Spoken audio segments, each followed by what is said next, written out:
Alors bonjour à tous et bienvenue dans ce nouvel épisode de l'Envers du terrain.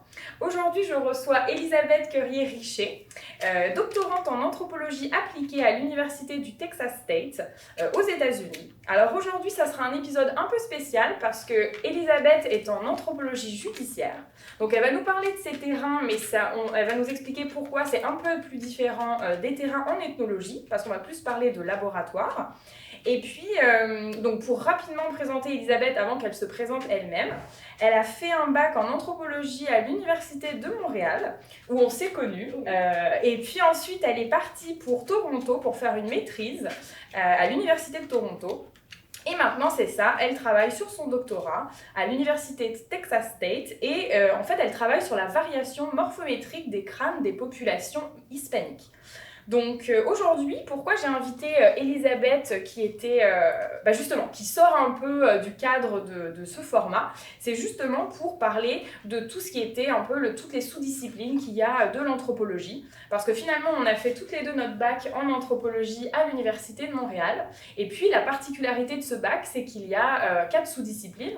Donc on a l'ethnologie, l'ethnolinguistique, la bioanthropologie, que tu as vraiment plus étudié à ce moment-là. Et puis on a aussi l'archéologie. Donc justement, après, le cas particulier d'Elisabeth et qui est super intéressant, c'est qu'elle va étudier l'anthropologie judiciaire. Donc elle va nous expliquer pourquoi elle est allée en Ontario et aussi aux États-Unis pour étudier ce cadre précis. Et puis voilà, elle va nous parler justement comment ça se passe, parce que ça reste de l'anthropologie, c'est juste une branche un peu plus différente.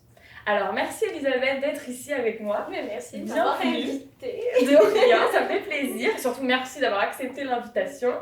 Et puis, parce qu'elle vient exprès du Texas pour ceci. Donc du coup, ce qu'on va faire, comme pour les autres invités, j'aimerais que tu me dises comment finalement tu as découvert l'anthropologie et puis surtout l'anthropologie judiciaire. Okay. Parce que c'est quand même un peu plus spécifique. Ouais. Donc voilà. Fait que dans le fond, moi, j'ai vraiment commencé par l'anthropologie judiciaire. Puis après ça, j'ai découvert l'anthropologie. D'accord. Parce que dans le fond, c'est très cliché. Quand j'étais au secondaire, j'écoutais les séries télévisées de style CSI. Mais j'aimais particulièrement la série qui s'appelle Bones. Mm-hmm. Donc... Oui, Bones. C'est ça. Donc, ça me remettait une anthropologue judiciaire. Puis, à mon sens, à moi, je trouvais que c'était la série télé qui était, sans être la plus réaliste, c'était la plus représentative de notre travail, dans le sens qu'on travaille souvent en équipe avec d'autres spécialistes. Okay. Par exemple, dans Bones, il y a une pathologiste qui travaille avec plus de tissus, et il y a un entomologiste qui travaille avec des insectes. Oui. Entre autres, il y a d'autres spécialistes impliqués aussi, mais c'est vraiment plus un travail d'équipe. Fait que moi, c'est ça que j'ai trouvé qui était plus représentatif, parce que dans la vraie vie, c'est vraiment ça. À part du fait qu'on va pas sur le terrain avec les officiers de police, les enquêteurs, mais puis c'est sûr que je réalisais à quel point c'était romancé. Dans le fond, il y a personne qui résout un crime en 30 ou 40 minutes. Mais j'aimais tout ce qu'elle pouvait déduire des ossements. Ouais, c'est ça qui était fascinant en fait quand on regardait la série. Ouais, c'est vraiment tout ce qui était au niveau sexe, ascendance, taille, des traumatismes, des conditions pathologiques, des choses comme ça. Fait que moi, je trouvais ça vraiment, vraiment intéressant. Puis, en secondaire 3, on avait le cours d'orientation de carrière. OK. Donc, comme tout le monde, j'ai fait les tests sur un site en ligne qui tu nous donnais tes intérêts et tout ça, puis ça te donnait une espèce de classement de carrière potentielle. Puis, c'est pas des blagues, j'ai eu anthropologue judiciaire comme premier choix. OK! Après ça, j'avais avocate et policière, donc je restais dans la criminalistique, mais vraiment parce que j'avais les sciences, j'avais un côté plus de type essayer de résoudre des problèmes, l'investigation, des choses comme ça. Fait que vraiment, de trouver des solutions à des problématiques, je suis tombée vraiment dans l'aspect des sciences. Fait qu'à ce moment-là, j'étais en secondaire 3, comme j'ai dit tantôt. J'ai commencé tout de suite à regarder les programmes. Comment j'allais faire ça. Ça faisait partie en fait du cours. Il fallait chercher la discipline, la carrière. Ça s'appelait Personal Orientation Project. Okay. Donc, c'était à intégrer dans le curriculum 1 fois ou 2 fois par semaine selon le domaine. Puis, on avait à trouver la carrière. Dans le choix qu'on avait eu, mettons, dans le top 3 ou dans le top 5, on choisissait une des carrières qui nous intéressait le plus, puis on allait faire la recherche. La recherche, vraiment. C'est ça, tu sais, quelles études tu dois faire, où tu peux travailler, quel genre de salaire tu peux t'attendre à avoir. Vraiment, toutes sortes de choses. Puis au final, tu faisais une présentation. Ok. Ah, c'est cool. Tu montais, tu avais vraiment plusieurs facettes. Puis je me souviens, je pense qu'il fallait même créer peut-être des jeux. Parce que je me souviens d'avoir passé beaucoup de temps à créer un squelette humain, que c'était juste d'identifier les différentes sections du squelette humain, mais c'était en grandeur nature. Oh, wow! Fait que ça faisait partie, c'est ça, du travail. Il fallait créer des petits jeux d'enquête. Tu sais, moi, j'avais fait des petits jeux d'enquête, des choses comme ça, mais c'est ça, ça faisait partie de la présentation, du travail final. Oh, c'est nice. Fait que moi, c'est ça, j'avais fait de la recherche. Pour ce qui était du cégep, c'était surtout la meilleure façon, c'était en sciences humaines. Ok. Sciences humaines, sciences sociales. Puis moi, comme j'étais à l'école en anglais, je voulais continuer dans cette avenue-là. Pas mal tous mes amis allaient au collège Champlain à Saint-Lambert. Ok. Fait que, parce que c'était un des seuls cégeps sur la Rive-Sud. C'était plus proche pour tout le monde, mais aussi, il y avait aussi des très bons programmes. C'était très bien coté comme cégep anglophone. Ok. Puis moi, j'étais contente parce que dans le fond, il y avait un programme de sciences sociales, profil criminologie. Ah, trop cool. Fait que j'ai pu faire tout de suite, en commençant le cégep, en plus de mes cours de base, anglais, français, philo, etc., j'ai pu vraiment faire de la psychologie criminelle, de la sociologie, vraiment axée sur les problèmes sociétaux de criminalistique. Puis j'ai eu de l'anthropologie de base et j'ai eu de l'anthropologie judiciaire. J'ai eu 2 cours d'anthropologie, puis 3 cours de psycho si ma mémoire est bonne, puis à peu près un autre 3 cours de socio qui étaient vraiment axés criminologie. On avait aussi un cours d'introduction aux sciences judiciaires. Ah, mais c'est génial en vrai! Fait que c'était très exhaustif, ça me permettait vraiment de toucher à plein de choses.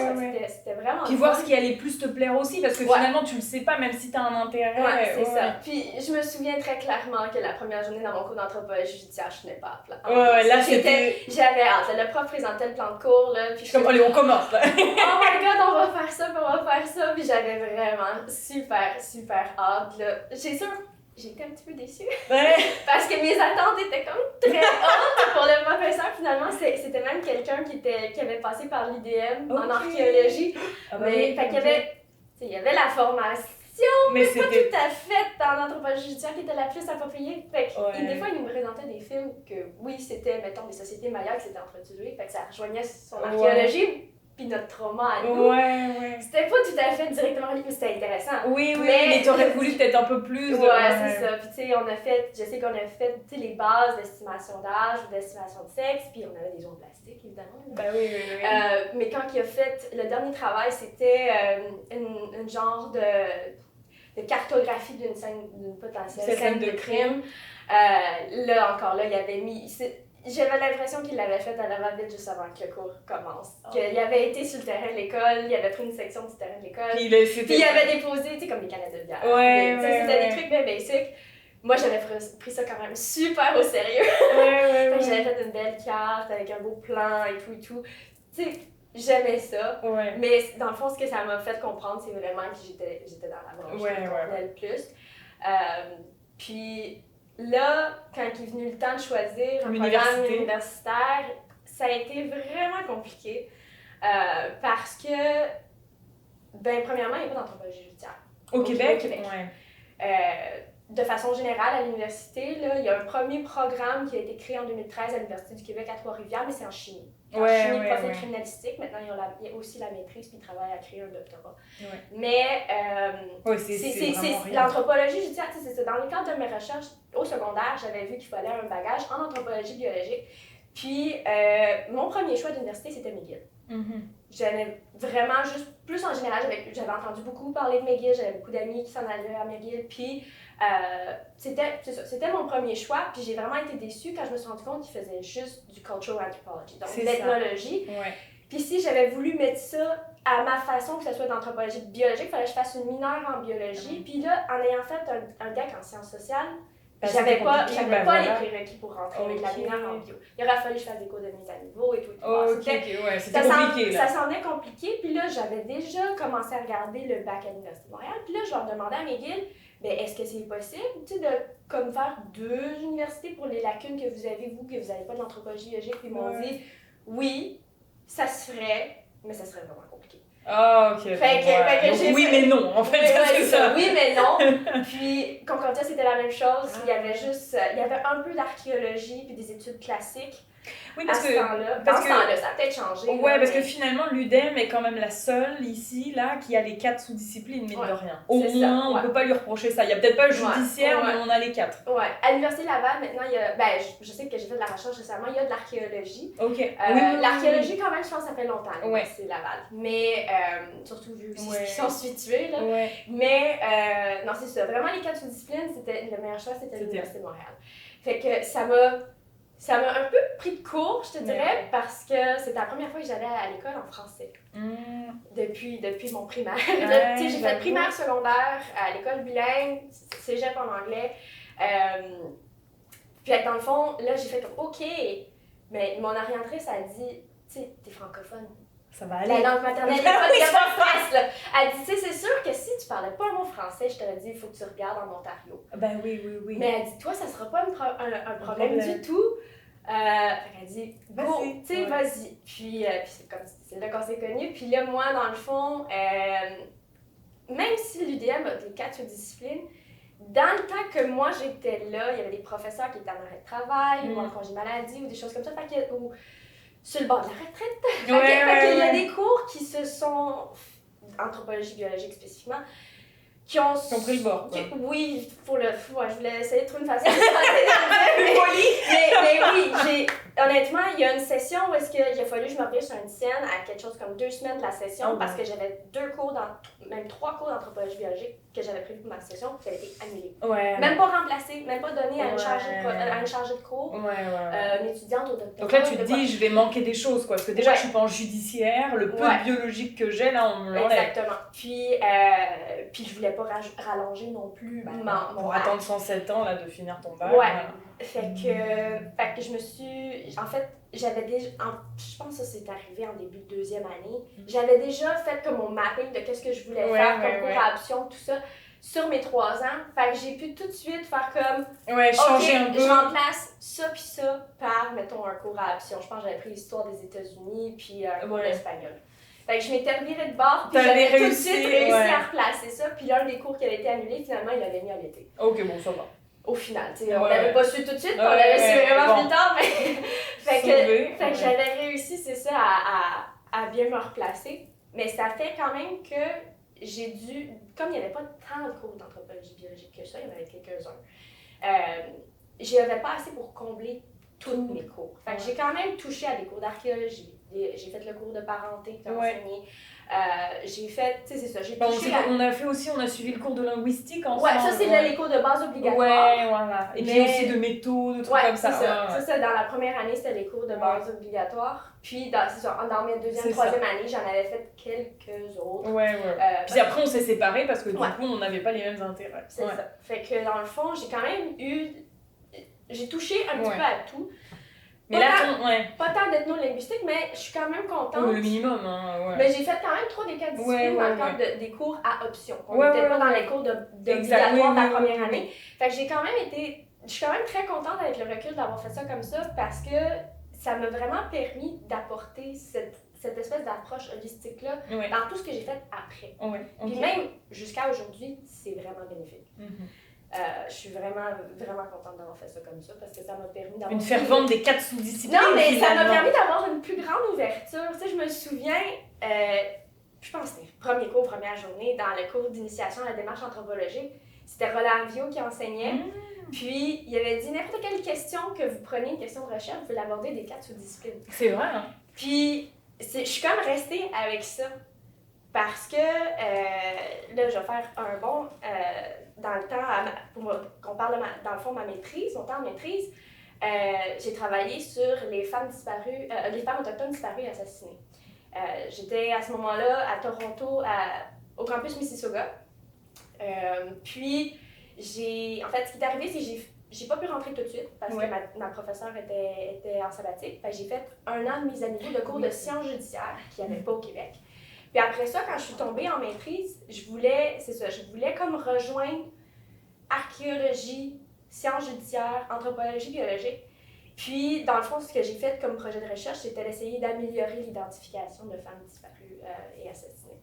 Donc, j'ai vraiment, c'est ça, j'ai voulu croiser. Amalgamer tout j'ai vraiment voulu croiser Parce que dans le fond, c'était pas une approche qu'eux avaient là-bas. Puis même s'ils encouragent d'aller chercher... Les interdisciplinaires, ouais, c'est ça. Mais eux, c'est des bacs de 4 ans, plutôt que nous, 3 ans. C'est pour ça que j'ai quand même fait 1 an de mise à niveau, en plus du fait qu'on ne pas ici. C'était déjà, c'était quand même... c'était dû. Ouais, mais eux, c'est ça, ils font une première... Tu sais, ils n'ont pas de cégep. Fait que la première année, c'est tous des cours de base, mettons chimie, bio, whatever. Tu sais, quand c'est des bases que tu as besoin pour continuer. Puis après ça, ils s'en vont faire leurs autres cours. Fait que dans un sens, ils n'ont pas de place pour aller mettre plus que le nécessaire d'anthropologie. Pour l'anthropologie, tous les sous-disciplines, Puis d'anthropologie biologique, ils vont en faire en masse. Ils vont faire surtout d'anthropologie. Mais il n'y aura pas d'ethno, voilà. Mais tu sais, ils ont peut-être un cours d'ethno. Un cours d'archéo. Sur un bac au complet, c'est rien. Tu sais, je me rappelle pas des détails. Peut-être qu'il y en aurait peut-être eu 2. Mais c'est pas énorme, considérant que le genre de bac que nous, on a fait. Ben oui, parce que finalement, on a quand même touché à tous les trucs. Même si c'était pas nos favoris, on était quand même obligés d'en faire. Hein. Ouais. Puis, non, c'est pour ça que j'ai vraiment voulu faire ça comme ça. Puis pour voir la valeur ajoutée de tout ça. Ouais, puis dans le fond, ça m'a quand même bien aidée parce que j'avais le côté plus déjà l'approche culturelle. Dans le cadre de la recherche que j'ai faite, c'est ça pour ma maîtrise, il a fallu que je rentre en contact avec le Musée canadien de l'histoire pour aller, dans le fond, c'est là qu'il y avait des ancêtres qui étaient comme conservés. Puis il a fallu qu'il y ait un processus de notification auprès des communautés. Eux, au musée, m'ont dit, nous, on est formés dans ce langage-là. Puis, bon, fait qu'ils ont révisé tout ce que j'avais envoyé avant que ça soit fait. Mais il y a quand même eu des circonstances où j'allais à certains endroits ils me disaient, mettons qu'il y avait un représentant autochtone qui disait, écoute, avant que tu ailles accéder aux ancêtres, je vais juste faire une petite cérémonie pour pas que ça dérange les esprits, que tu viennes, tu sais. Fait puis moi, j'ai fait oui. Oui, mais parce que dans l'ethnologie, tu le sais. C'est ça, exactement. Tu sais, vraiment comprendre l'autre. On comprend les... Voilà. Puis l'ouverture par rapport à l'autre. Fait que j'ai vraiment fait comme, oui, pas de problème, pas de problème. Puis même, il y a des individus qui étaient conservés au Musée canadien de l'histoire où il n'était pas possible de dire avec certitude à quelle communauté ça appartenait. Les archéologues n'étaient pas capables de déterminer à 100%, vu le contexte historique, si ça appartenait, par exemple, au Huron-Wendat ou à une autre communauté. Fait que là, moi, j'ai quand même essayé, tu sais, j'ai voulu comprendre un peu, qu'est-ce qu'il y a, moi j'aurais pu faire, que le musée aurait pu faire, ou juste essayer d'avoir un contact plus direct avec les communautés parce qu'à ce moment-là, ça se résumait vraiment juste à des échanges de courriels. Fait que j'ai été à Québec. J'ai été rencontrer un représentant de la nation Huron-Wendat à Wendake, à Québec, dans le coin de Lévis.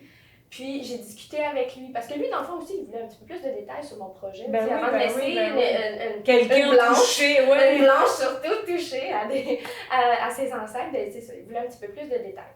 Puis, j'étais là, puis, bon, ma directrice à ce moment-là, elle avait dit, tiens, essaye vraiment d'apprendre d'eux. Puis, j'étais là, oui, c'était déjà c'était déjà dans mes plans, oui. Puis, j'ai demandé, dans le fond, tu sais, c'est quoi la terminologie qui vous dérange? Parce que, en tant que scientifique, on est très reculé. C'est comme obligatoire parce que, dans le cadre de ce qu'on fait, il faut qu'on ait un certain retrait pour ne pas s'impliquer trop émotionnellement dans ce qu'on fait. Fait que dans le fond, on a tendance, pour rester neutre, à oublier qu'on travaille avec des gens qui ont des êtres humains, des restants d'humains. C'est des ancêtres de quelqu'un, c'est le grand-parent ou le parent de quelqu'un, ou le frère, soeur, whatever. Fait que dans le fond, puis ça, je l'ai dit beaucoup où je travaille cet été, qu'il y a vraiment... Faut comme revenir aux bases des interactions sociales, puis comprendre... Puis respecter l'individu sur lequel tu travailles. Exactement, c'est ça. Fait que dans le fond, moi, en allant là-bas, c'est ça, je lui ai demandé, j'ai dit, c'est quoi les termes qui vous dérangent, blablabla. Puis il m'a vraiment expliqué tout ce qui est échantillon, collection, tout ce qui est vraiment très froid. Ouais, des catégories très froides. C'est déshumaniser complètement la personne. Et il dit ça, j'ai vraiment un problème avec ça. Il dit, j'aime autant que tu les appelles comme des individus. À la limite, là, c'est déjà des individus, tu les humanises quand même comme Ouais, c'est le terme qui est moins froid finalement. C'est ça. tu sais, puis il dit, moi, je les reconnais comme mes ancêtres. Ben oui. Mais tu sais, toi, c'est pas nécessairement ta culture, voilà, donc tu peux pas dire ça, mais... Fait que si t'es pas à l'aise avec le fait de dire ça, ben au moins, tu sais, si tu les appelles des individus, ou des femmes, des enfants, whatever, il dit, tu sais... C'est plus respectueux. C'est déjà mieux, c'est ça. Fait que c'est dans ce bagage-là, j'ai vraiment aimé qu'est-ce que ça m'a apporté, parce que je l'utilise encore aujourd'hui. Oui.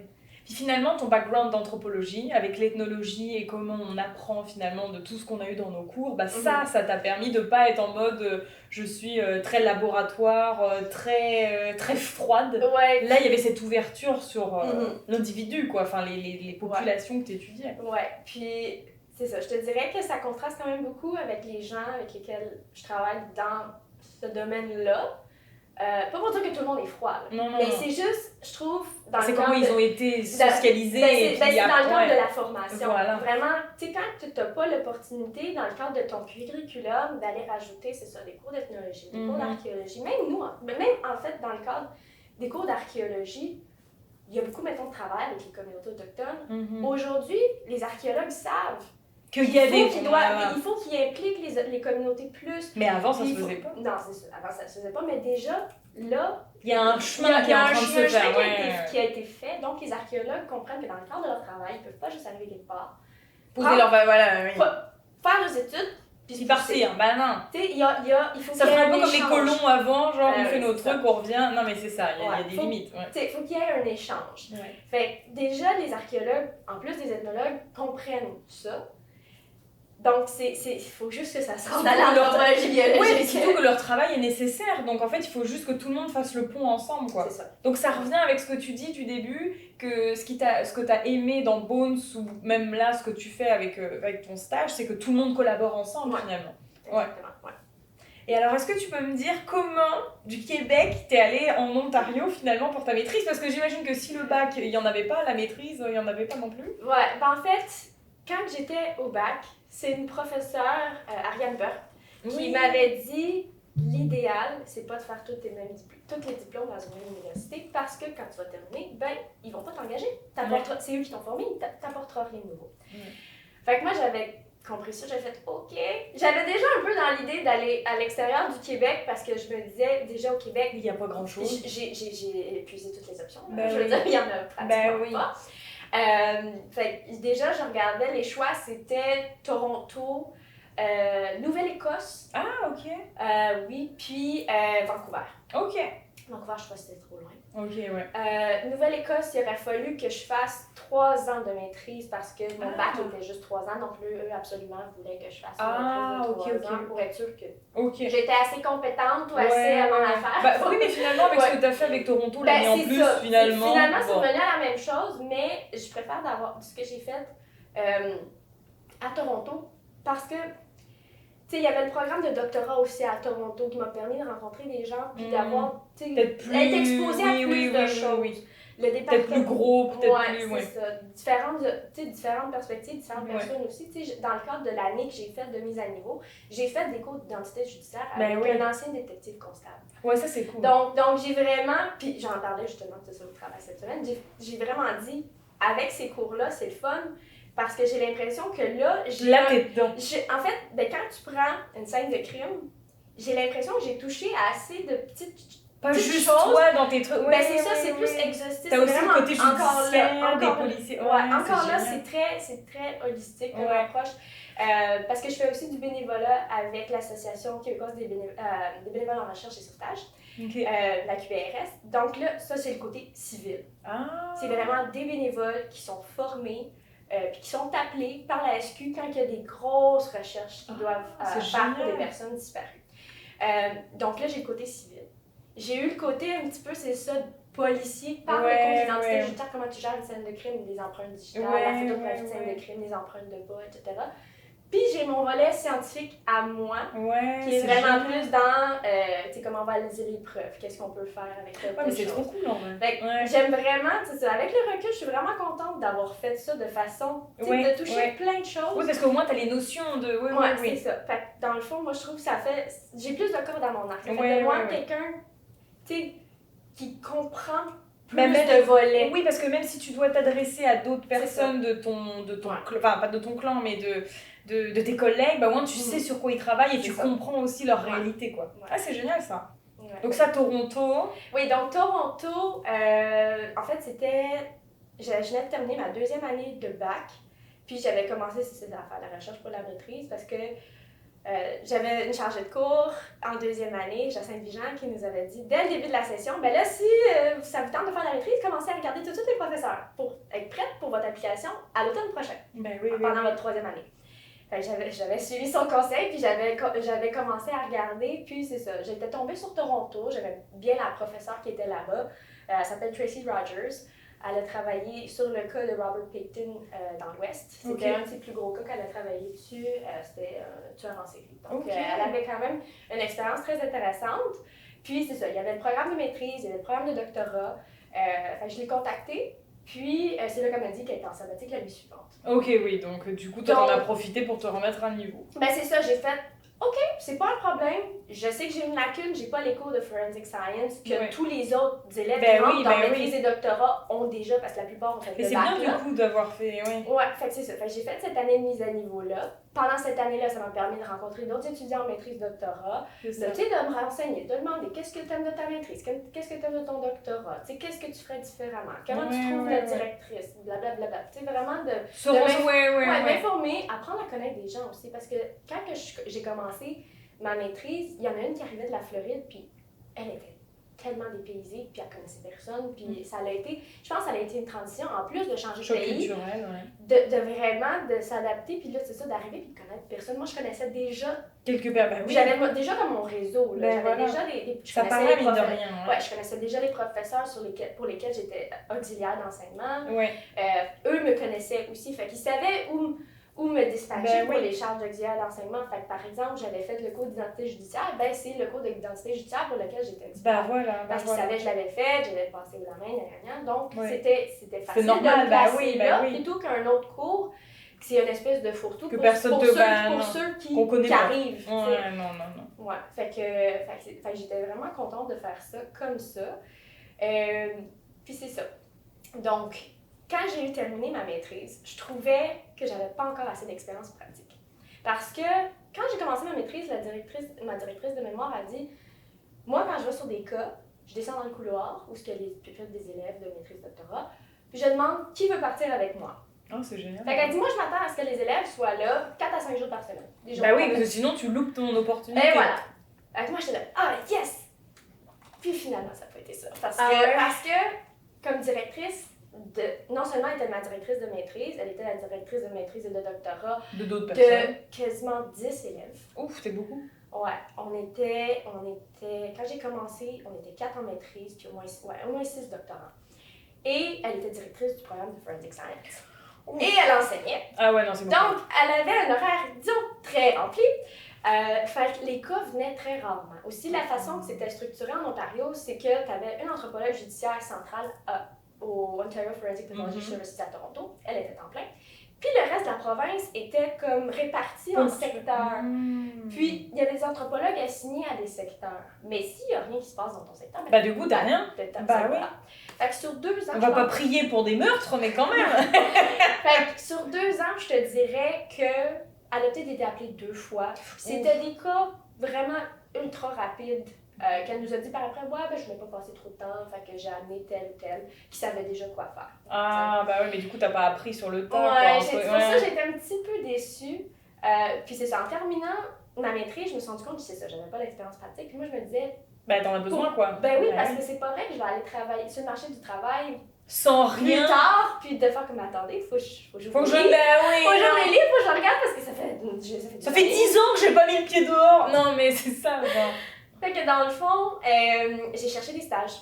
Puis j'ai cherché des stages aux États-Unis parce que c'est là qu'il y en avait. Fait que j'ai cherché ce qu'ils appellent en anglais des body farms. C'est le terme plus colloquial, mais c'est pas le terme le plus approprié politiquement, là. En fait, le bon terme, c'est un site de recherche en taphonomie. OK.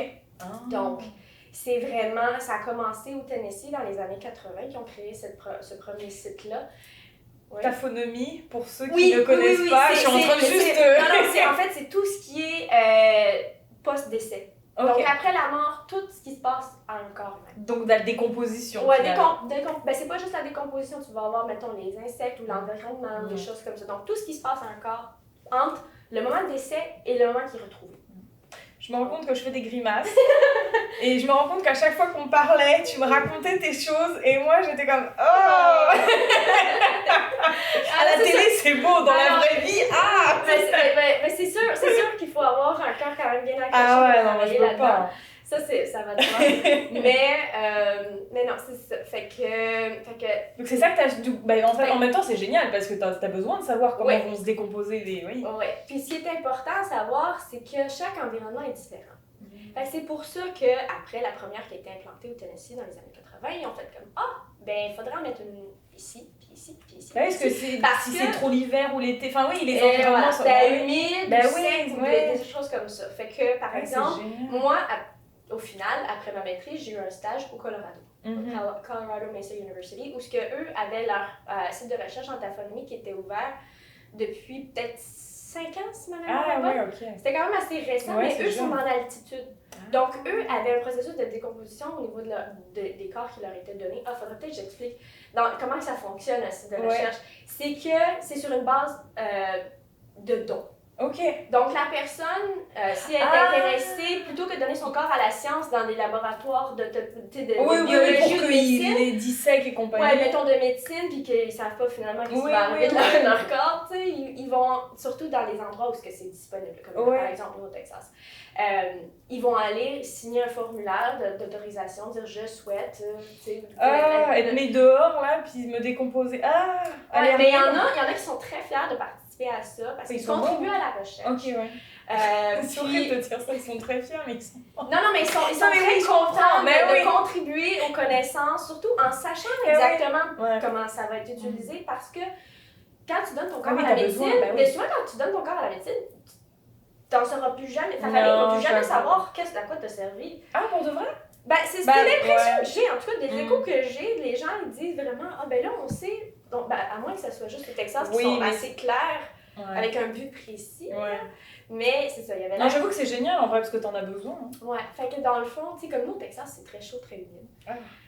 Au Colorado, c'était en altitude, donc là, c'est quoi? Ils ont un environnement, je te dirais, un peu similaire au nôtre, mais c'est plus sec.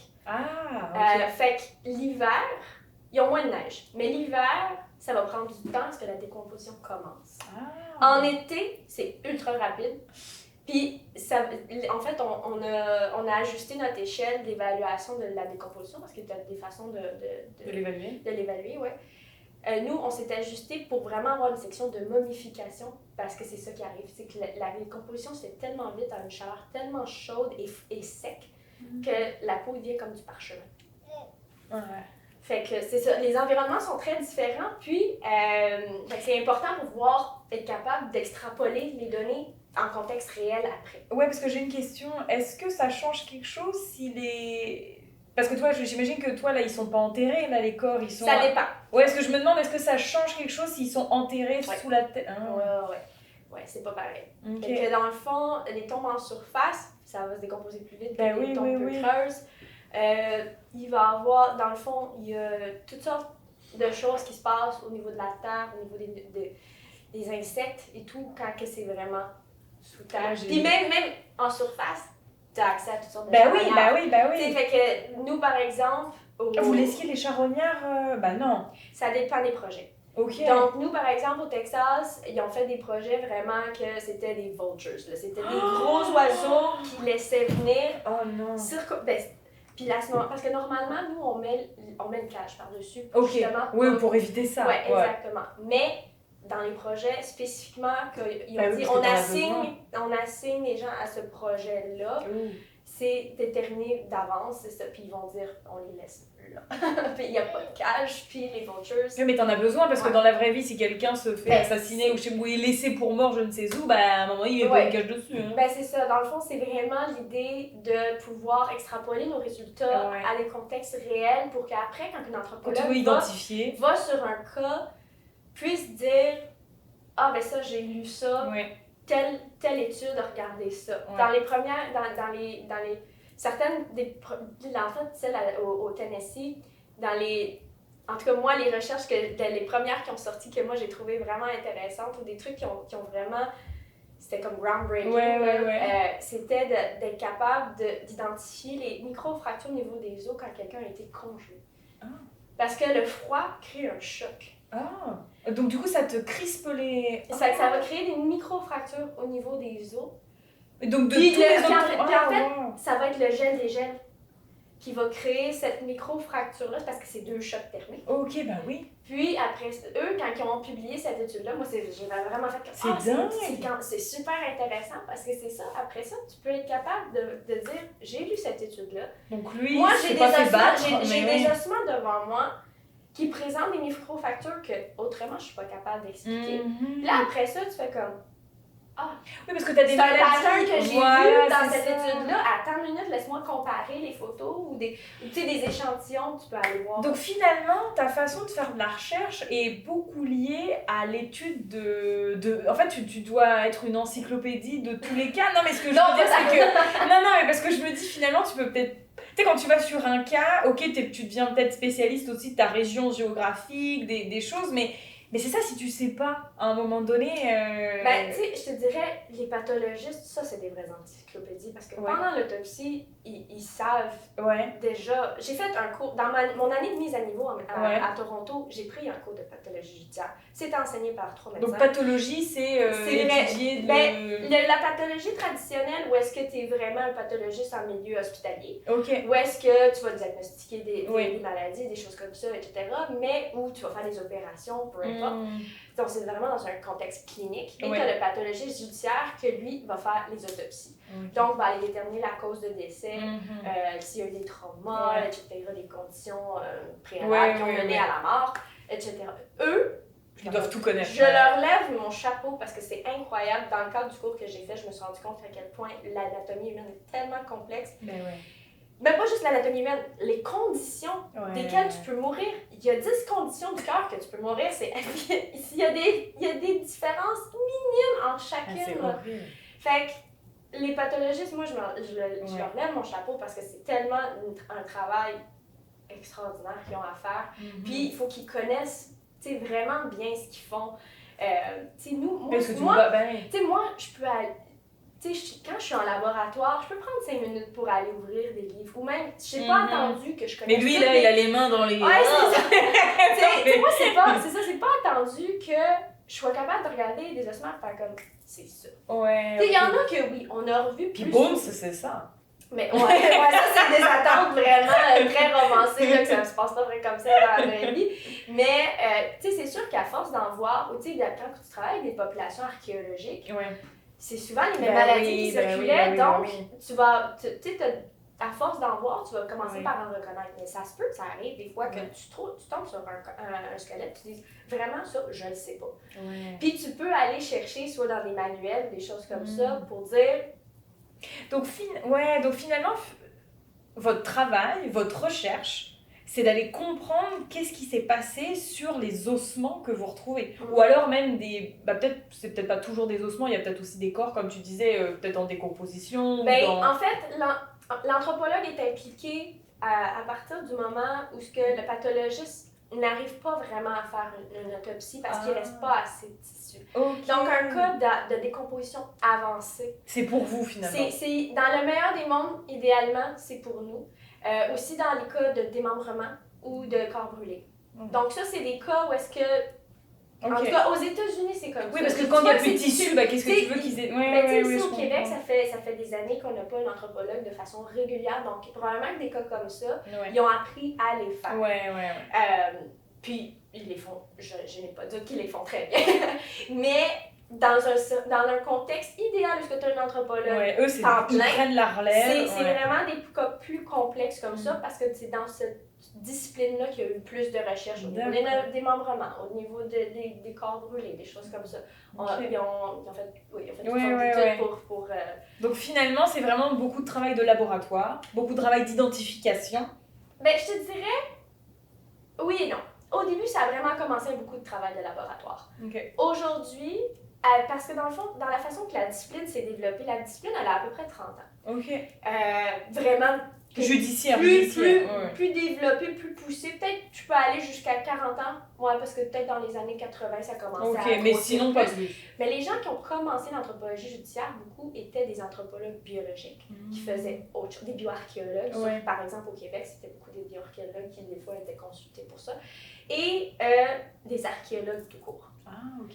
Donc, le bagage qui amenait, c'était beaucoup du travail de terrain, avec des méthodes de terrain, de fouilles archéologiques. Exactement. Fait que ça a un petit peu, je te dirais, la discipline au début, quand c'est ça, elle a commencé par les anthropologues qui étaient bio-anthropos, avec beaucoup de travail de laboratoire. Après ça, quand les archéologues ont commencé à y mettre du sien, avec le bagage qu'il y avait, c'est vraiment devenu quelque chose qui est à deux phases, le terrain et le laboratoire. Puis ça, c'est quelque chose qui a peut-être été un petit peu délaissé au Québec parce que on avait les bioarchéologues pour faire ce genre de travail-là. Mais puis bon, on le voit, là, les corps policiers n'ont pas le réflexe d'appeler un anthropologue sous différentes circonstances qui pourraient les appeler. Ok. C'est pas un réflexe parce qu'ils sont pas au courant. Il n'y a pas nécessairement les formations, parce qu'il n'y a pas d'anthropologue à Québec il n'y a pas de formation. Donc, d'à savoir que, mettons que là, tu cherches une tombe clandestine, tu as toutes sortes de méthodes de géoradar pour aller chercher. Mettons que tu as un détenu qui te dit, moi j'ai attaqué, puis j'ai tué, j'ai enterré, c'est cette fille-là dans ce coin-là. Mais tu sais, c'est vague. Oui. Ou ça fait 10 ans, ça fait 20 ans. T'imagines le terrain a changé, exactement. Puis là, toi, comme policier, tu vas là, puis on commence comment? On va pas commencer à creuser pendant 10 ans. Tu vas pas creuser tout le terrain. Non. Donc, il y a des méthodes en anthropologie maintenant qui sont enseignées, c'est ça, de géoradar, d'analyse de sol, etc., qui fait en sorte qu'on a un petit peu plus de formation à savoir qu'est-ce qu'on cherche. Quels signes qu'on recherche au niveau du sol, au niveau de la végétation, parce qu'un corps en décomposition apporte des nutriments dans l'environnement qui n'étaient pas là habituellement. Donc, c'est une surcharge de nutriments. Donc là, tu le vois finalement au radar. Non seulement tu vas voir les changements dans la végétation, peut-être qu'il y a des plantes qui ont poussé plus hautes que les autres. Ils sont peut-être mortes. Parce que là, c'est pas bon non plus. De surplus de nutriments, parce qu'ils sont pas habitués. 2, parce que peut-être si quelqu'un a creusé, ils les ont coupés et ils les ont arrachés en faisant le trou. C'est génial, ça. Ou peut-être que l'assassin ou la victime a apporté des plantes d'ailleurs. Donc là, tout d'un coup, tu as des plantes qui poussent. Qui normalement ne devraient pas être là. Qui ne devraient pas être là, parce qu'en plus du fait qu'elles étaient apportées d'ailleurs, il y avait les nutriments pour les permettre de pousser. Donc, ça, c'est juste un exemple. T'sais, après ça, tu as tout ce qui est... Oui, mais ça, c'est parce qu'il faut le savoir. Donc, c'est pour ça, c'est pas le... Oui. C'est même chose avec le fait d'avoir creusé une tombe. Oui. Tu sais, quand tu creuses une tombe, t'as le sol qui est droit. Oui. Toi, quand tu creuses, t'enlèves la terre. Tu t'en vas mettre un corps. Tu remets la terre. Mais tu as un surplus. T'as pas refait un top parfait. Fait qu'il reste de la terre que t'as pelletée. Puis en plus, ton corps fait une montagne. Donc, même si tu... Mais la montagne va pas rester parce que le corps va décomposer. Donc, au début, tu as une montagne. Après ça, ça va s'affaisser. Puis il va y avoir un creux. Exactement. Donc, ça, c'est toutes des choses que nous... tu le sais parce que c'est ton travail. On le sait exactement. Puis par les études qui ont été faites... Mais c'est pas les policiers qui... Ou alors peut-être avec l'expérience, mais bon, pas tout de suite. Tout dépendant de leur spécialité. S'ils font de l'identité judiciaire, ça se peut qu'il y ait... S'ils sont juste le détective lambda d'une certaine manière, entre guillemets, là, ou juste des policiers en patrouille, des fois ça peut arriver. Donc c'est ça. C'est toutes des parties de notre formation qu'il faut expliquer. Parce que les gens ne savent pas qu'on a cette formation. Donc ça vient... donc c'est sûr que on s'acharne en ce moment à essayer d'implanter au Québec. On travaille fort pour implanter ça au Québec. Pour que vraiment il y ait plus le réflexe. Puis même après ça, quand que tu trouves la tombe clandestine, qu'est-ce que tu fais? Là, il faut que tu l'excaves. Puis il faut que tu fasses tout ça dans les règles pour que ça ne soit pas rejeté en cours dans 2, 3, 4, 5 ans. Donc, il faut que tu fasses ça selon une procédure très standardisée. Un protocole vraiment très strict, avec une chaîne de possession, avec tout documenté, puis vraiment un cadre très strict. Puis, comme un corps en décomposition peut avoir des éléments toxiques, tu vas aller travailler avec ce qu'on appelle une combinaison individuelle stérile. Bah oui. Donc, tu as tout ton équipement. Ça, c'est la portion où les archéologues sont un peu moins habitués parce qu'ils font comme, moi, je suis dans oui, mais trou, non. en jean puis en t-shirt. Bah oui, mais là, non, parce que c'est des preuves. C'est ça. Fait que là, c'est là que... Parce que là, on n'est plus sur des... sur des populations de plusieurs milliers d'années. Oui, non, là, quand c'est pour un crime, c'est sûr que c'est important. Ok. Ouais. Fait que, c'est ça, là, à ce moment-là, il y a toute cette Et finalement, tu vois que c'est vraiment le pont entre plein de trucs. Ouais. C'est génial. Ouais, vraiment, les sciences judiciaires, l'archéologie, l'anthropologie biologique, puis, ouais. Mais c'est l'humain, bon quand il est décédé, pour savoir ce qui s'est passé. Mais c'est incroyable. Ouais. Okay. Fait que c'est ça. Ça recoupe beaucoup de choses. Ouais. Ça fait en sorte qu'on est des gens qui ont des connaissances dans plusieurs différents domaines. Fait que c'est vraiment le fun. Tu sais, le géoradar, ben la plupart des gens qui font ça d'habitude, c'est des géologues. Ben c'est ça, ouais. Tu sais, fait que c'est vraiment le fun. Puis même, j'ai un collègue que j'ai connu par la QVRS, comme bénévole en recherche et sauvetage. Lui, il est enquêteur d'incendie. Mais un autre collègue qui était dans la QVRS, lui, gère les drones. Il a sa propre compagnie de drones. Fait que là, quand le monde commence à se parler... Ben du coup, tout le monde peut s'entraider. Oui, c'est ça. Lui, il dit, moi, j'ai fait des formations d'enquête d'incendie, puis de recherche de scènes de crime, puis parce que c'est les mêmes principes. Ben oui. Lui, il dit, moi, je peux te faire des cartes aériennes quand on cherche quelque chose. Bref. Ouais, c'est fait que là, quand tout le monde commence à s'y mettre ensemble, c'est de la coopération. C'est ça, ça fait un travail fantastique. J'avoue. Puis c'est génial en vrai. Ouais. Fait que t'as la portion laboratoire, puis t'as la portion terrain, mais c'est une autre manière de voir le terrain finalement. Ouais. Puis en fait, je te dirais, ça c'est commencé en Amérique du Nord. En Europe, c'est différent. En Europe, c'est séparé terrain, laboratoire. Oui. Donc c'est vraiment des archéologues forensiques qui vont faire la portion de terrain et c'est vraiment des anthropologues biologiques ou judiciaires qui vont faire tout dépend du contexte, mais oui, ça fait un intermédiaire de plus quand t'arrives mais ça paraît, mine de rien. Parce que oui, après ça, la chaîne de possession, c'est facile de perdre le fil. Exactement. Parce que quand c'est pas toi qui as pris les échantillons sur le terrain, mais tu te dis comment t'as pris ça, puis là, tout d'un coup, t'as pas pris ça comme moi je l'aurais pris. Donc, c'est délicat. Oui. Donc, dans le choix de maîtrise doctorat, ça a joué pour moi dans la balance, parce qu'il y en a qui m'ont dit, mais pourquoi tu vas pas en Europe? Ah bah oui. Puis, oui, ça aurait été le fun, c'est très beau en Europe. Mais la méthode... Quand tu reviens ici après, il te manque la moitié des connaissances. Ben oui, non. Ou t'es pas adapté 100% à la moitié des choses. Ben oui, non. Donc, moi, on revient finalement, on refait la boucle de ta question initiale, là, pourquoi j'avais choisi, mettons, Toronto puis là, le Texas. Ben oui, parce que finalement, ça se complète. Ouais, c'est vraiment des endroits où est-ce que t'es impliqué d'un bout à l'autre. Ouais. Puis c'est idéal. Ben alors, dans ma perspective. Ben oui, non mais en même temps, je vois pas l'intérêt sinon d'aller ailleurs pour finalement avoir des lacunes et puis revenir et puis finalement t'es pas adapté dans l'environnement dans lequel tu veux travailler, autant être formé directement comme il faut quoi. C'est aussi que si, mettons, moi, je suis pas 100% compétente d'un bout à l'autre, ils vont être obligés d'engager quelqu'un d'autre. Ben oui, pour faire l'autre moitié. Mais là, après ça, ils vont dire, pourquoi je prends pas juste une personne qui sait non, mais c'est logique. Fait que, si tu restes en Europe, si tu fais des études en Europe, tu restes en Europe, il n'y a pas de souci. Mais c'est après ça, quand tu reviens ici, par exemple, là, c'est un petit peu plus tricky. Ouais. Alors, mon autre question, c'est par rapport, tu vois, par exemple, à ce que tu as fait, les recherches que tu fais, comment tu conduis tes recherches, comment tu as fait tes stages, quels auraient été les défis, finalement, que tu as pu avoir? Parce que finalement, tu fais quand même des terrains. Tu as quand même eu, tu vois, au niveau du langage, quand tu as rencontré cette personne de Québec. Ouais, de Québec, mais c'est pas je sais pas si c'est un responsable. C'est un représentant. Voilà, un représentant d'une communauté. Donc, je me dis, il doit quand même y avoir des choses où, puis comme tu disais, finalement, certaines personnes, même off-caméra, n'ont pas toujours les formations d'anthropologue, enfin, en anthropologie ou en ethnologie. Donc, comment finalement il peut... Tu sais, des défis à ce niveau-là, je me dis, est-ce que ça, il y en a à chaque fois? Ou alors, quels sont les autres genres de défis que tu peux vivre dans tes recherches?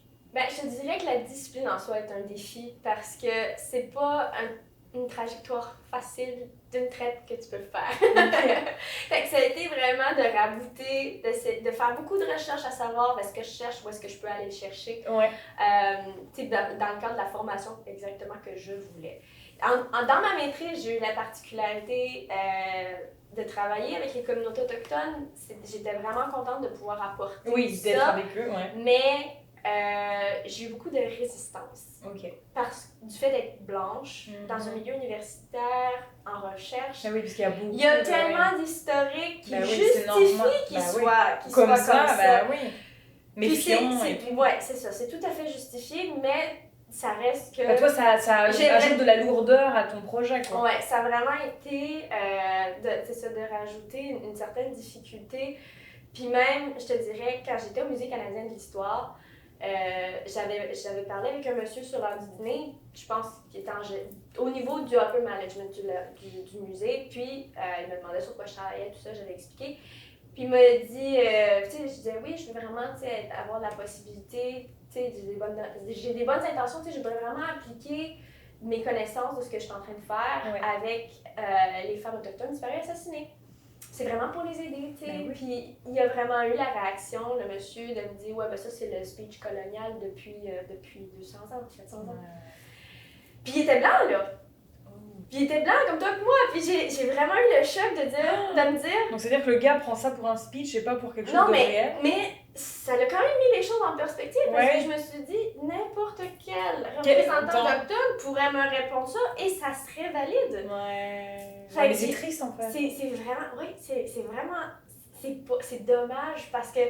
c'est ça. Moi, je venais vraiment d'un endroit avec vraiment des bonnes intentions. Puis j'ai été déçue. En fait, ma maîtrise n'a pas donné de très bons résultats parce que mon échantillonnage était tellement petit.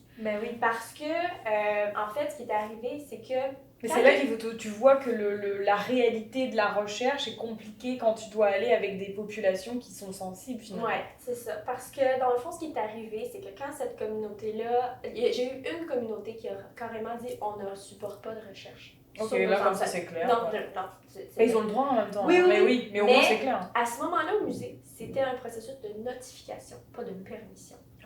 C'était la nuance. Il n'y avait jamais eu de problème avant, donc pour eux, c'était juste, on vous avise qu'il y a un chercheur qui vient, qui va faire une étude sur tel de vos ancêtres, puis ça finissait là. Quand la personne, un des représentants m'a répondu, on n'approuve pas, là, ça l'a fait débouler. Il y a eu des rencontres au upper management du musée, puis là, ils ont dit, OK, il faut éteindre le feu. Qu'est-ce qui se passe? Qu'est-ce qu'on fait avec ça? Puis, pourtant, il y avait tout passé dans mes documents. Là. Il y avait tout ajusté le langage. Mais à un moment donné, il y a eu un genre... Il y a eu un déclic quelque part. Puis, ce qui est arrivé finalement, c'est qu'ils ont décidé que, suite à l'envoi des courriels, il fallait que j'attende 3 mois avant de pouvoir aller au musée pour ma collecte de données. Donc... Puis après 3 mois, si j'avais pas de nouvelles, il était supposé que probablement, il ne nous répondrait pas, 2, peut-être, En fait, c'était une manière de dire non aussi, quoi. Bref. Non, en fait, après 3 mois, ils ont dit, si après 3 mois, t'as pas de nouvelles, tu peux venir. Prends tes données, Mais c'est long, quoi. C'est quand même, ça m'a retardé 2-3 mois parce que j'étais déjà sur le point de partir pour Ottawa. Donc, il a fallu que je m'ajuste. Mais, non, c'est ça. Ça, c'était ma plus grosse difficulté, je te dirais, parce que... parce que tu contrôles pas ça, hein? Non, puis ça l'a réduit mon échantillon quand même de façon... Oui, puis même, il y avait une communauté que elle, c'était je pense que c'était au Nunavut même que la communauté était. Puis eux, le conseil se rencontre une fois par année. Ou une fois tu l'as loupé? Ou une fois de 6 mois. Fait qu'il m'aurait fallu la première rencontre soumettre mon proposition de projet, il allait l'évaluer le 6 mois plus tard. Donc, c'est un délai que moi, je ne pouvais pas me permettre dans le cadre d'une maîtrise de 2 ans. Puis 1 an de recherche en tant que telle. La première année, c'était des cours. Donc, encore là, on réduit l'échantillonnage encore plus loin parce que, il faut éliminer tel que je ne pourrais pas avoir la permission. Mais finalement, je te coupe, mais j'ai l'impression que tes défis sont peut-être très... en fait, semblent vraiment très intenses parce que peut-être que c'est aux études, alors peut-être que quand tu travailles avec des cas dans un laboratoire comme peu importe, en tant qu'anthropologue judiciaire et peut-être pas en tant qu'étudiante à la maîtrise ou au doctorat, peut-être que là c'est différent parce que quand tu es sur un cadavre ou quelque chose, que ça soit autochtone ou pas, tu es obligé de travailler sur la personne finalement. C'est pas comme quand tu fais une recherche peut-être de maîtrise, tu sais, où il va vraiment y avoir un échantillon. Là, quand tu as un cas, finalement, il y a quand même une différence entre ce que tu fais dans tes projets de maîtrise et de doctorat et peut-être ton travail après en tant que tel. T'apprends à le faire, mais j'imagine que c'est peut-être... Non? Un peu des deux, en fait. Je te dirais parce que là, je vous peins un portrait vraiment très idéaliste de l'anthropologie judiciaire parce que tout va toujours bien. Mais c'est souvent pas ça. Donc, par exemple, au Texas, où est-ce que je suis, on a ce qui s'appelle Operation Identification. Donc, c'est dans le cas de la crise des migrants. Donc, il y a beaucoup de migrants qui viennent d'Amérique latine, ils passent par la frontière du Mexique au Texas et malheureusement, ils n'arrivent pas légalement. Donc, ils passent pas par les checkpoints normales. Ils vont essayer de passer par le désert. Puis il y a des passeurs, des machins. Ouais, puis éviter les checkpoints des douaniers. Donc, il y en a beaucoup qui décèdent en chemin, malheureusement. Puis nous, ce qui arrive, c'est que pendant longtemps, les shérifs locaux n'avaient pas les ressources pour travailler à l'identification de ces gens-là. Au Texas, dans le sud du Texas, il y a beaucoup de gros terrains, des ranchs. Puis les gens ont des centaines d'hectares. Ils vont pas aller vérifier qui est mort là. Non, c'est ça, ils font pas le tour souvent. Puis des fois, ils arrivent là, puis ils sont comme, là, j'ai 4 migrants, puis qu'est-ce que je fais avec ça? Ils appellent le shérif local, puis le shérif... Il vient embarquer le truc. Il dit, écoutez, s'il n'y a pas de papier, moi, j'ai un cimetière, je fais un trou, puis... Donc, pendant longtemps, ça a été ça, jusqu'à temps qu'il y ait une anthropologue, ça vienne à ses oreilles, puis qu'elle dit, non, ça c'est un cas humanitaire. Elle a dit, ça c'est quelqu'un qui avait de la famille ailleurs, il faut les rapatrier chez eux. Puis là, la réponse a été, on n'a pas les ressources pour faire ça, puis elle a dit, nous, on va le faire. Donc, c'est là que ça a commencé, je te dirais, il y a presque une dizaine d'années à peu près. Puis, donc, c'est une autre université qui a commencé ce projet-là. Nous, on l'a repris parce que ma directrice de thèse est vraiment très à fond, a vraiment travaillé là-dessus. Donc, c'est ça. Ça s'appelle Operation Identification et c'est vraiment essayer d'identifier les migrants décédés qui sont retrouvés dans le sud du Texas, proche de la frontière. Mais je te dirais qu'en ce moment, on a encore au-dessus de 300 individus non identifiés pour toutes sortes de raisons et toutes sortes de problèmes. Oh, wow. Premièrement, Donc là, ils sont mis où ces personnes-là, par exemple? Ils sont reposés dans notre laboratoire. Ok, donc ils sont excavés, ils sont des fois, ils sont retrouvés sur le sol, puis ils ont décomposé complètement, puis parce que ça a duré, mettons, un mois, puis la chaleur du Texas, ça en est occupé. Tu sais, les cas que je te parle, les premiers cas où est-ce que ils ont été enterrés dans les cimetières, ils ont été excavés. Puis il y a encore des cimetières où est-ce que nous, de temps en temps, c'est documenté, qui ont enterré des migrants non identifiés dans tel. Donc là, si tu vas aller encore les identifier. Nous, on va avoir des phases, vraiment des périodes d'excavation qu'on va assigner comme tel mois ou telle semaine, on va aller excaver. Mais je te dirais qu'en ce moment, il y a tellement de migrants qui décèdent qu'on a notre lot de travail, juste en identifiant ceux qui nous sont amenés par les Border Patrol. Ok, donc finalement... vraiment les services de douane nous en amènent, puis on en reçoit vraiment. Donc finalement, c'est quand même assez varié en fait, selon la position géographique dans laquelle tu vas travailler. Là, au Texas, ça va être les migrants. J'imagine qu'une fois, nous, on avait parlé qu'avec tout ce qui se passe en Ukraine en ce moment, dans quelques années, il pourrait y avoir des personnes qui vont aller travailler sur ce génocide. Justement, j'ai des collègues, j'ai des camarades de classe l'année passée, l'été dernier, qui avaient été en Georgie lors du massacre qui avait eu lieu là-bas. Je pense que c'était dans les années 70. En tout cas, ils ont vraiment été excavés une fosse commune d'une cinquantaine de personnes. Donc voilà, ça sert aussi à ça, votre travail. C'est pas seulement quand c'est dans la vie courante, quand il y a une fusillade ou quelque chose. Non, on a vraiment un aspect humanitaire. C'est quelque chose aussi d'ailleurs que, à force de lire... Côté anthropologique aussi. J'ai vraiment accroché sur ce volet-là. Je pense que les premières... Tu sais, j'étais au bac à l'Université de Montréal. J'avais pris un cours à option de criminologie, puis ils nous avaient parlé des génocides au Rwanda, en Bosnie. Puis j'avais tout de suite accroché, puis j'avais tout de suite fait comme « Oh my God, c'est du travail pour des anthropologues, ça aussi. » Ben oui. Puis, fait que là, j'ai commencé à lire. Puis tout de suite, fait que c'est quand même 2e année de bac, j'ai tout de suite accroché aussi dans ce volet-là humanitaire. Puis j'ai commencé à me renseigner, à lire toutes sortes de choses, toutes sortes de génocides qui ont eu lieu, des travaux d'anthropologues qui ont fait au niveau humanitaire. Puis ça doit faire au moins 5 ans que je suis comme la Croix-Rouge ou les différentes commissions de personnes disparues. Puis, des fois, me dire, hey, est-ce que je pourrais travailler là? Ça serait le fun. Mais oui.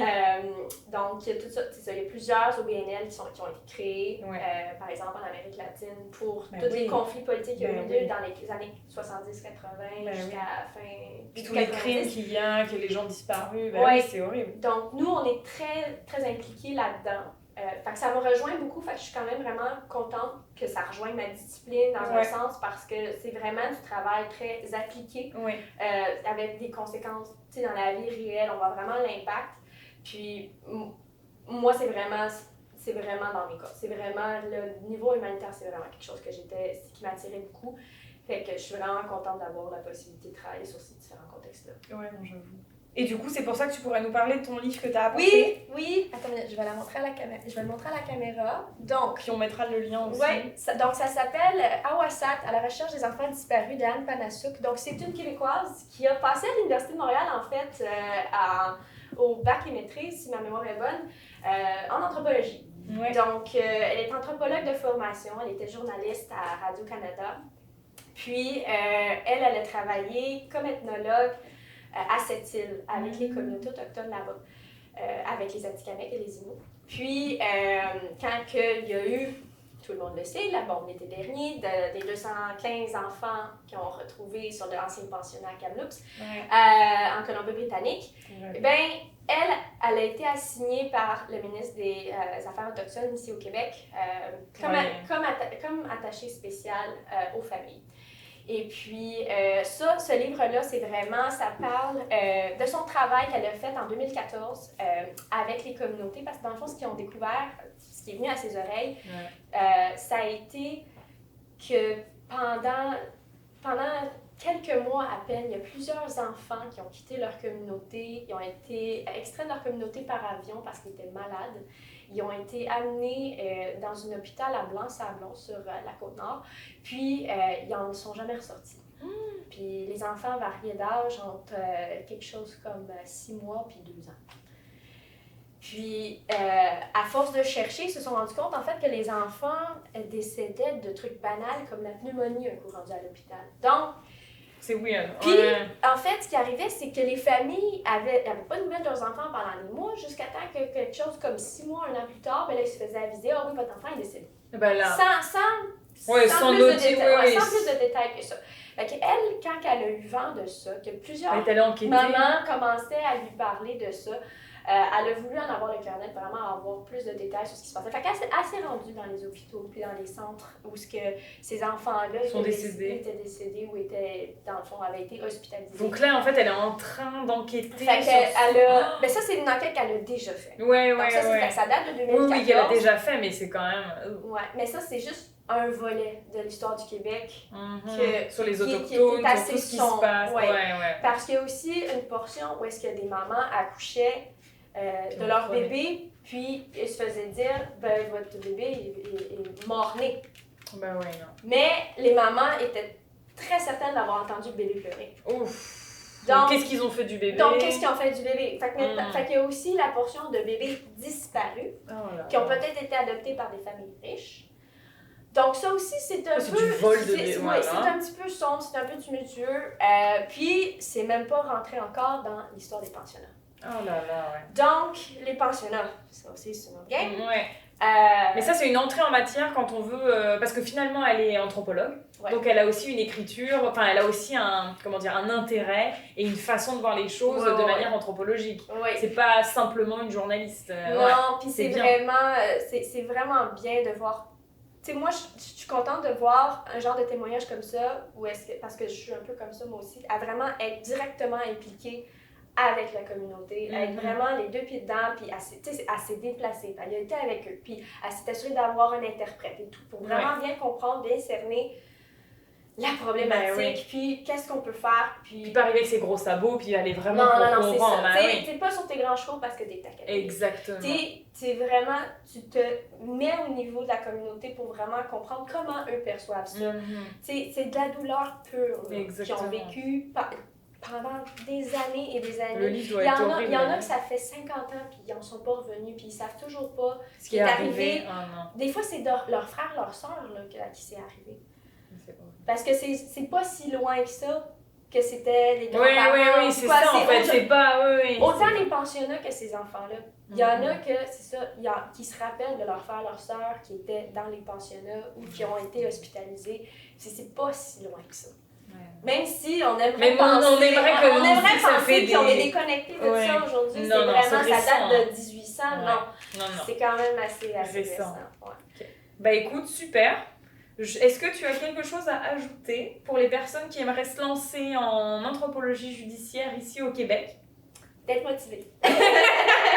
faut vraiment avoir la motivation, la ténacité, d'être convaincu que c'est ça que tu veux faire. Parce que c'est pas un chemin facile. C'est vraiment une difficulté dont j'ai pas parlé. Moi, c'est les va-et-vient que j'ai fait entre le Québec, Toronto, Texas. C'est beaucoup de va-et-vient. Tu te déracines à droite, à gauche. T'as pas vraiment le pied implanté nulle part solide avant un bon bout de temps. Fait que c'est un peu solitaire. C'est difficile de garder des vraies racines, des vraies attaches à la maison.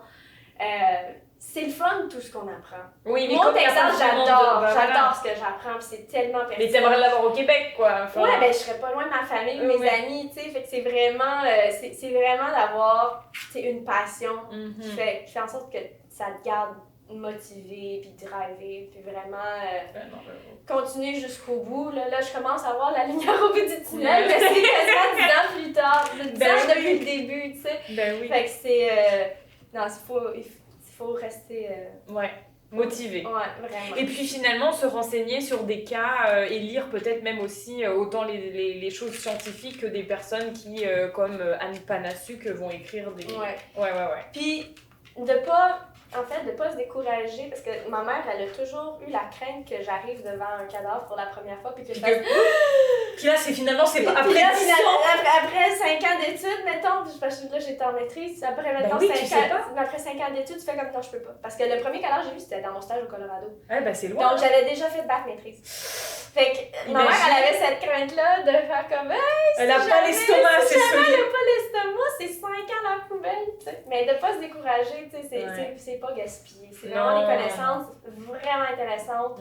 Puis, tu sais, toi et moi, on le voit, il y a des gens qui ont fait le bac ou la maîtrise qui se redirigent dans autre chose. Il y a vraiment pas une facilité, mais il y a une possibilité de se réorienter quand même avec les connaissances qu'on a. C'est pas inutile. Mais non, tu sais, j'ai une camarade de classe, elle a fait, là au Texas, c'est au doctorat, elle a fait bac maîtrise avec le focus en forensique, mais là, elle est en train de shifter vers la bioarchéologie parce qu'elle veut travailler en Grèce. Et ben elle peut, voilà. C'est pas perdu ce qu'elle a fait. Non, exactement. Donc, il y a toujours des possibilités. Voilà. Super. Ben écoute, merci beaucoup. Mais merci de m'avoir invitée. C'était génial. Merci. À bientôt. Merci d'avoir regardé cette vidéo. Abonnez-vous pour ne pas manquer les prochains épisodes et n'hésitez pas à partager si vous avez aimé ce sujet.